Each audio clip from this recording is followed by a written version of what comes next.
Hello my dear friends. तो देरी ना करते हुए शुरू करते हैं हम आज के इस एपिसोड को। और एपिसोड की स्टार्टिंग में ही हम देखते हैं किस तरीके से एवरहार्ड और उसकी माँ के बीच में चर्चा हो रही होती है कि ये ड्रेस वो पहनकर आज के सर्विस में जाएगी। और हमारी हीरोइन कहती है कि ये कुछ ज्यादा ही हो गया है। और इनकी नोक झोंक को तोड़ने के लिए एकदम से उसके पापा की एंट्री होती है, जो कि इस वक्त कुछ ज्यादा खुश नहीं लग रहे होते। उनके तो मुंह के 12 बजे हुए होते हैं और लग रहा था कि आज वो इलाक को कच्चा चबा डालेंगे। और तभी दूर से इस तरीके से अपने पापा को आते हुए देखकर इलाक भी कहीं ना कहीं दहक जाती है। और फिर वो कहती है कि पापा क्या हुआ, सब ठीक तो है ना। और इससे पहले कि वो बेचारी कुछ और कह पाती या उसके पापा गुस्से में उससे कुछ कहते, वो एक पेपर को उसके आगे कर देते हैं। और जिस पेपर को देखकर वो एकदम से सोचने लगती है कि ये क्या है। और तभी वो दूसरी तरफ से ही उसे पढ़ने लगती है और मन ही मन सोचने लगती है कि ये ये सब ये सब क्या लिखा हुआ है। वो तो समझ ही नहीं पा रही थी कि इसका क्या मतलब है।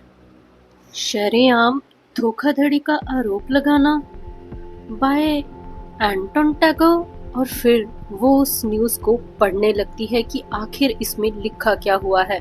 उसमें साफ साफ लिखा हुआ था कि ओल्डन काउंट फैमिली ने रिसेंटली एक पेंटिंग को मंगवाया था अलग कंट्री से, जो कि बोरिस फिलर की थी, द जेंटलमैन ऑफ ऑनर। और उन्होंने स्पेशली एवरहार्ड को ये प्रेजेंट की है।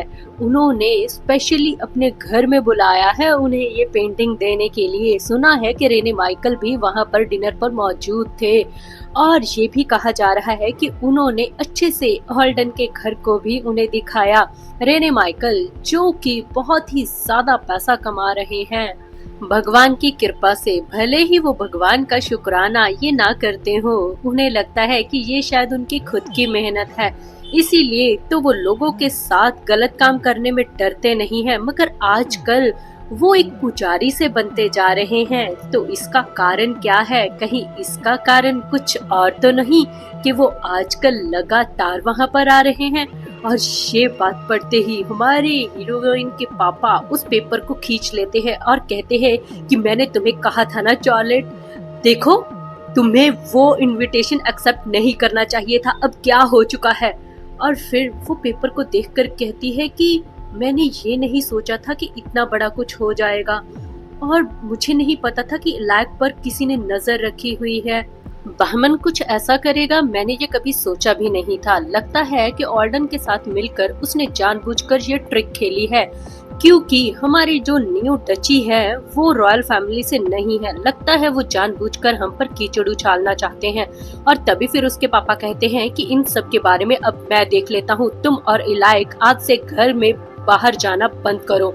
और फिर वो कहती है, जुलाई तुम्हें नहीं लगता कि तुम हर एक बात पर कुछ ज्यादा ही रिएक्ट करते हो? तुमने मुझे प्रॉमिस किया था कि अब तुम ये मैटर मुझे खुद सॉर्ट आउट करने दोगे, और अब तुम बीच में फिर आ रहे हो। क्या हुआ? तुम्हें ऐसे लगता है कि मैं इन सब चीजों को संभाल नहीं सकती? क्या तुम्हें मुझ पे सच में ट्रस्ट नहीं है? और उसकी इस तरीके से बर्ताव देखकर हमारे हीरो, आखिर है तो मर्द ही ना, अपनी बीवी को इस तरीके से गुस्से कैसे देख सकते थे। और फिर वो प्यार से उसके पास जाकर कहते हैं, अरे मेरा ये मतलब नहीं था, मुझे तुम पर पूरा भरोसा है लौटे, प्लीज यकीन करो मेरा। और ये बात सुन के हमारी हीरोइन भी हैरान हो जाती है कि क्या कहा, मेरी माँ लौटे। और तभी फिर हमारी हीरोइन की माँ हंसते हुए कहती है, तो फिर सही रहा, जैसे कि जो तय था वही होगा, ठीक है तुम आराम से पैलेस की तरफ निकलो और मैं और इलाइक दोनों टेम्पल जाते हैं। मुझे भी देखना है आखिर किसकी हिम्मत है जो मेरे सामने आज आए हुए इस न्यूज़पेपर की चर्चा करे। मैं खुद अपनी आंखों से देखना चाहती हूँ। और फिर देखते हैं कि दोनों माँ बेटी उस टेम्पल में पहुँच जाते हैं। मगर वहाँ का माहौल तो बिल्कुल ही शांत होता है। वो लोग वहाँ पर जाकर प्रेयर करते हैं, अलग अलग लोगों से मिलते हैं, उनसे बातें करते हैं और काफी कुछ वहाँ पे चैटिंग वगैरह होती है। मगर किसी की भी हिम्मत नहीं पड़ती कि माँ बेटी के सामने उस पेपर के बारे में एक बार भी कोई चर्चा करे। यहाँ तक कि सबको पता भी होता है, क्योंकि सबके घर में पेपर जाता है और सब लोग उस पेपर को पढ़ते भी हैं। मगर इलाक यही सोच रही थी कि मेरी माँ के होते हुए किसी की हिम्मत ही नहीं हो रही हमारे सामने कुछ कहने की। मगर प्रॉब्लम ये नहीं है, प्रॉब्लम तो ये है कि हमारे सामने ये कुछ नहीं कहते, मगर जब पीठ पीछे दूसरी साइड खड़े हो रहे हैं तो आपस में यही सारी बातें चल रही हैं। यहाँ तक कि चर्च के कमेटी मेंबर्स भी आपस में बातें कर रहे हैं और वो यही सोचते हैं कि लोगों की सोच को कैसे बदला जाए, क्योंकि वो डोनेशन भी इतना दे रहा है कि उसे यहाँ पर आने से रोका नहीं जा सकता। और हमारी हीरोइन तो यही सोच रही थी कि मैं एक भी मूव करूंगी तो सबको मुझ पर शक होगा। यही सोचते हुए वो जब रेने से मिलने जाती है तो सीधा पर्दा उठाकर साइड कर देती है और फिर गुस्से में देखकर कहती है, सर रेने।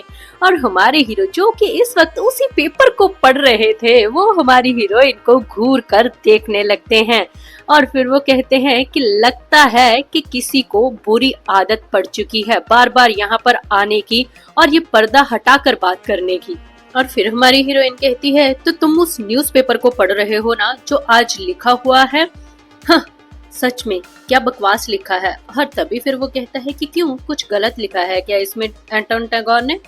और फिर हमारी हीरोइन एकदम से सोचने लगती है कि क्या हुआ, मतलब कि इतना कुछ लिखा है और ये रिएक्ट ऐसे कर रहा है जैसे कि इस आर्टिकल में कुछ भी नहीं लिखा हो। और तभी फिर हमारे हीरो से देखकर कहते हैं कि क्या हुआ, तुम्हारे चेहरे का तो रंग ही बदल गया है।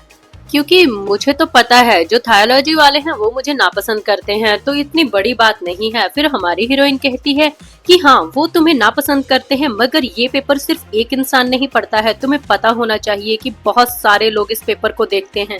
इसमें सिर्फ बुराइयां लिखी हैं, ये क्यों नहीं लिखा कि तुमने कितना यहाँ पर डोनेशन दिया है और जो लोग धार्मिक कामों को आगे लेकर जा रहे हैं तुम उनको कितना पैसा दे रहे हो और तुम्हारी फैक्ट्रीज ने कितनी कंपनीज को, कितने लोगों को जॉब दिया है, वो सब तो लिखा ही नहीं है।